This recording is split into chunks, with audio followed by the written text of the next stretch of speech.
तो फिर दोस्तों वेलकम टू बैक एंड। तो आज हम लेने वाले हैं पॉडकास्ट।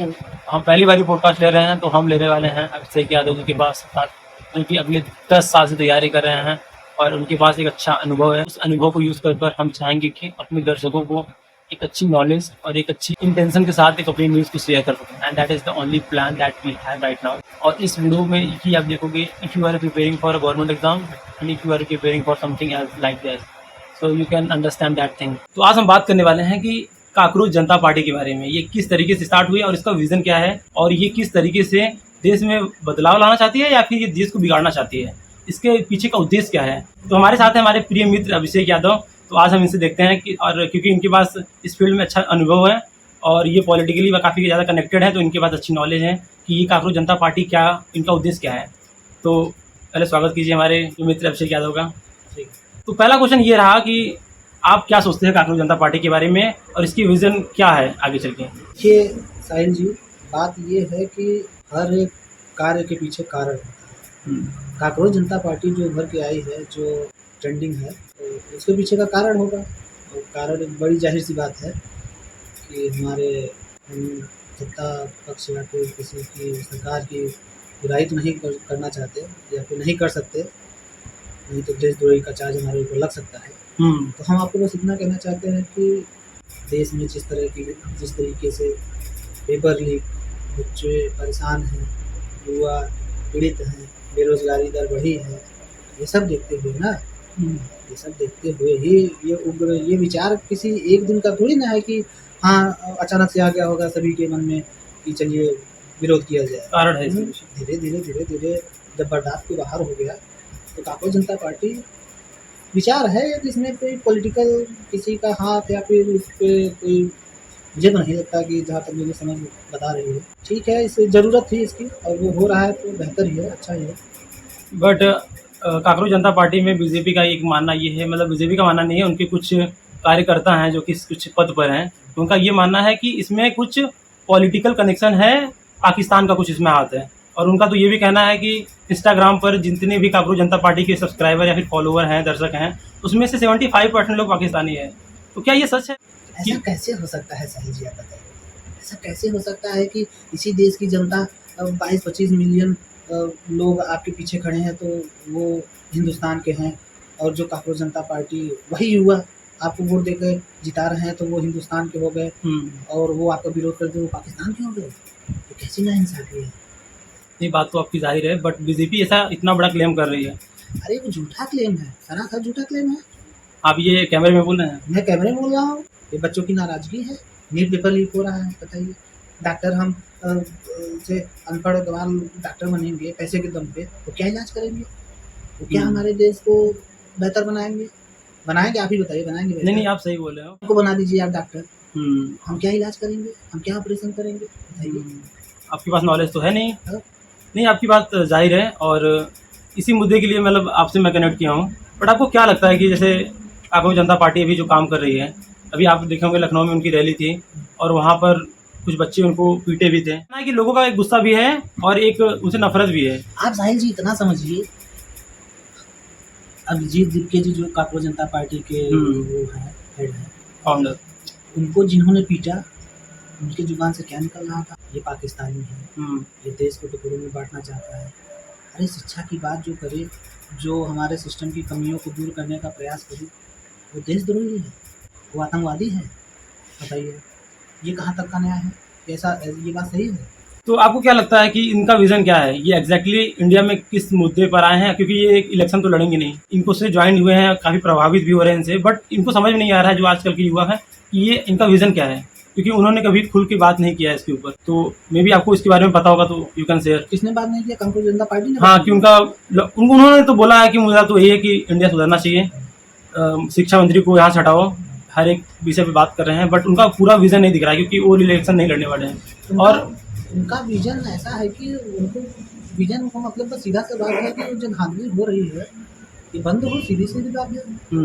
और वो पढ़ रहे हैं बच्चे, जो मेहनत कर रहे हैं, जो लगन से तैयारी कर रहे हैं, उनका होना चाहिए जायज़ बच्चों का। पैसे के दम पर क्यों भर्ती होगी? तो गुस्सा नहीं होगा? नहीं, गुस्सा तो बिल्कुल होना चाहिए, क्योंकि काकरोच बना देना।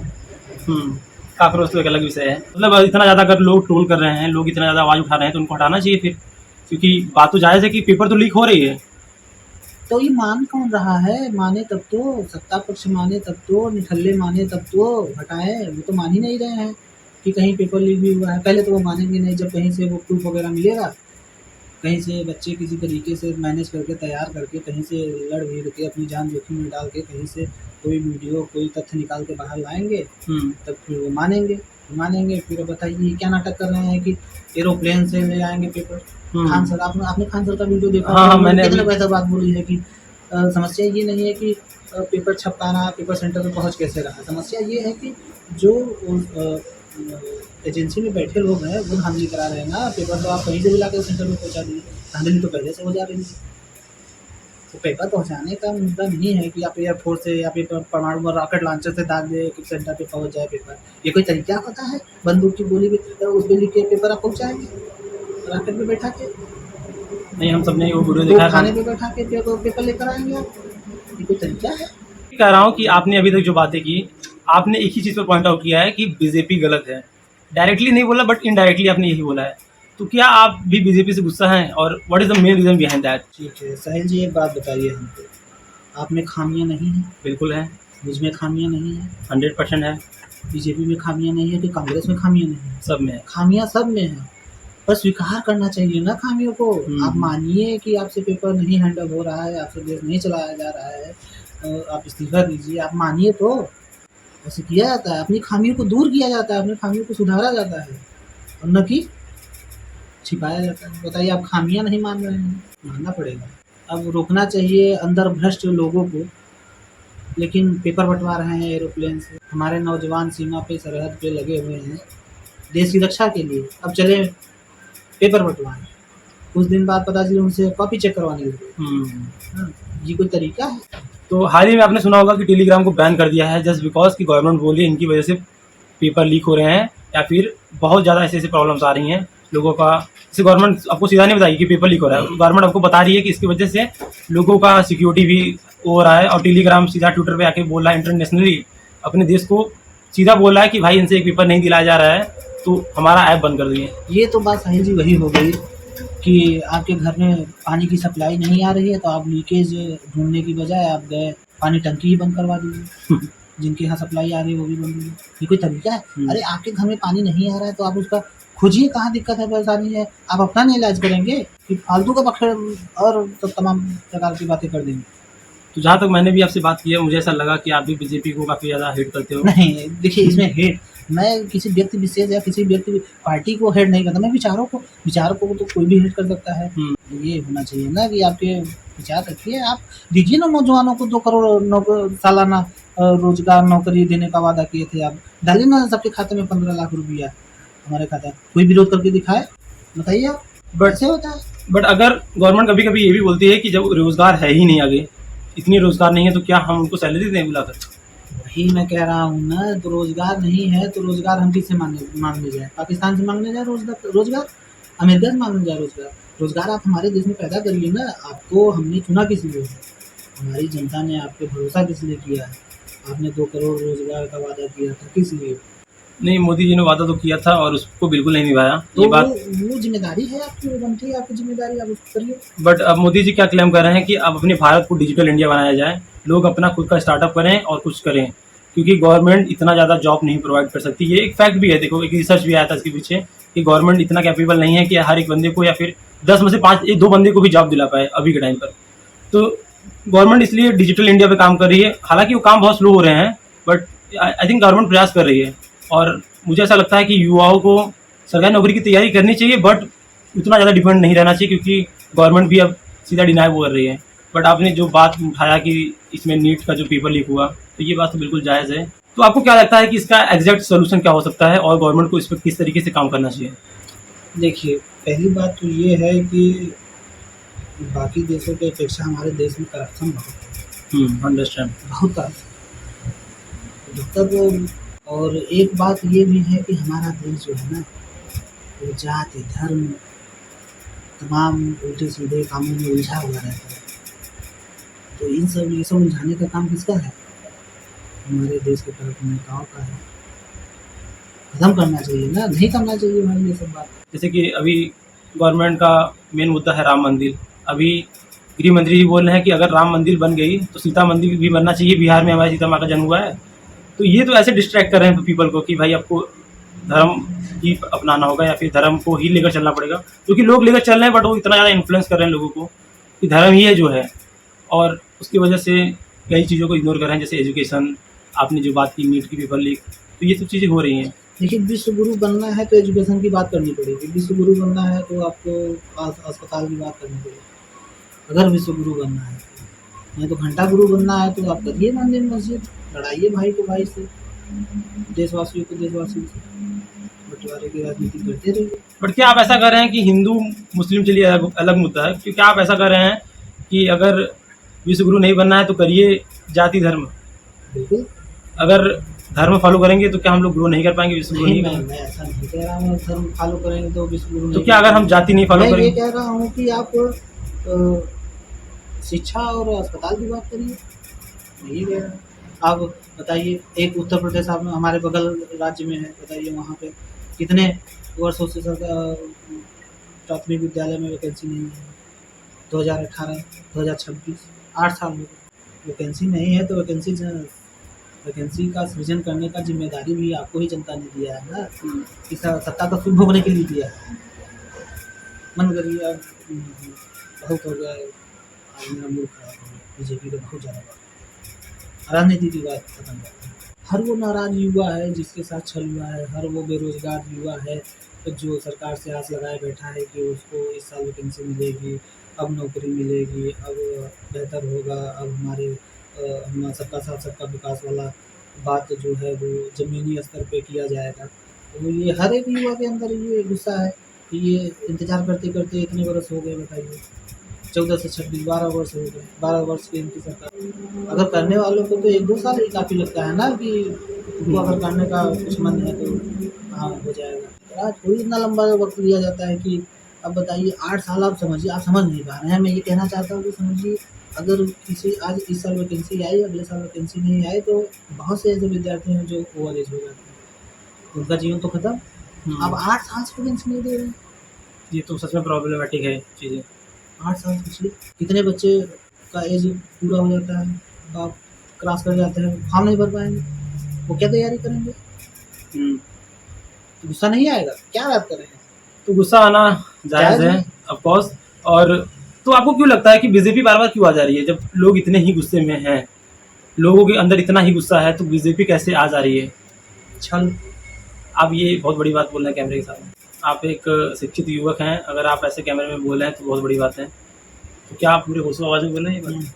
किस प्रकार का छल आपको लगता है कि हो रहा है? आप देख सकते हैं हमारे सरकार की, हमारे देश की एजेंसियां कैसे किसी एक सत्तारूढ़ पार्टी की हाथों की कठपुतली बन के रह गई है। चुनाव निष्पक्ष नहीं हो पा रहे हैं, वोटर लिस्ट में से नाम काट दिया जा रहा है चुन चुन के। तो बेसिकली जो अन्य राज्यों से मतदाता बुलाए जा रहे हैं, उनके लिए विशेष ट्रेन चलाई जा रही है, ये सब रीजन है जीतने के लिए। तो अगर ऐसे चलता रहेगा तो फिर नहीं चलेगा। अगर बीजेपी आज ये कर रही है जो आप बोल रहे हो, तो ये हर बार करेगी ना, क्योंकि पार्टी तो उसी की है, तो वो अपना मैनिपुलेट करके हर एक काम को करेगी, तो बार बार तो वही आएगी। अगर इस कारण से अगर आपको लग रहा है कि बीजेपी जीत रही है, लोगों के अंदर गुस्सा है, लोग वोट नहीं दे रहे हैं, फिर भी वोट बीजेपी को जा रहे हैं, अगर आप ये बोल रहे हो, तो ऐसे तो सरकार कभी बदल ही नहीं सकती। आपकी इस प्रश्न पे मैं एक जवाब दे रहा हूँ कि अभी क्या है कि जागने में थोड़ा सा देर है पर अंधेर है। देखिए, सत्य को वक्त लगता है और वो लौट के आता जरूर है। आप समझिए, कितने दिन किसी को झूठ और छल में रख सकते हैं, कितने दिन आप सबको आप बहका सकते हैं। लगेगी आग जग में तो आएंगे सबके मकान, अकेले मेरा घर थोड़ी ना है। तो आजकल के जो जेनजी लोग हैं, जो जनता है, जो इतना परेशान है, क्योंकि ये वीडियो अभी तक उन्होंने देखा है, तो इसका मतलब ऑफकोर्स वो बहुत ज़्यादा सीरियस है अबाउट दिस टॉपिक। तो आप उनको क्या कुछ शब्दों में ऐसा आंसर दोगे इस प्रॉब्लम का, कि जिनको सुनने के बाद वो चले, उनको लगे कि अब उन्नति हो सकती है, अब इम्प्रूवमेंट हो सकता है कि अब सरकार की सोच बदल जाए, या फिर सरकार बदल जाए, या फिर सरकार का जो काम करने की शैली है उसको सुधार दें। तो आप कुछ शब्दों में अगर आप इसको एक्सप्लेन कर पाए तो हम इस वीडियो को फिर एंड कर पाएँ। बात ये है ना साहिल जी, कि ऐसा होता है, अगर बीमारी हमको है तो उसका इलाज हमें ही करना है। तो हमारे देश की बीमारी यही है, भ्रष्टाचार।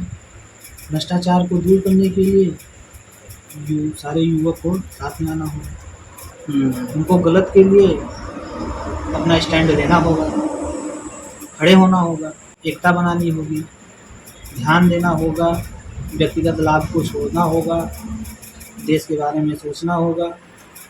क्योंकि जो व्यक्तिगत लाभ देखेगा वो देश ही कहाँ है, वो तो स्वार्थ है। जीवन में स्वार्थ ही नहीं करना चाहिए। देखिए साहिल जी, अगर हमें विकासशील देश की जगह विकसित देश बनना है तो हमें विकसित देश की ही रोड मैप पे चलना भी होगा। अपने देशवासियों को आपस में लड़ाना बंद करना होगा, हमें एजुकेशन पे बात करनी होगी, हमें समस्याओं का समाधान निकालना होगा। ये कहना कि हमारे यहाँ रोज़गार नहीं है, स्टार्टअप स्टार्ट करिए और युवा अपना रोज़गार स्वयं सृजन करे, ये तो बचना हुआ ना।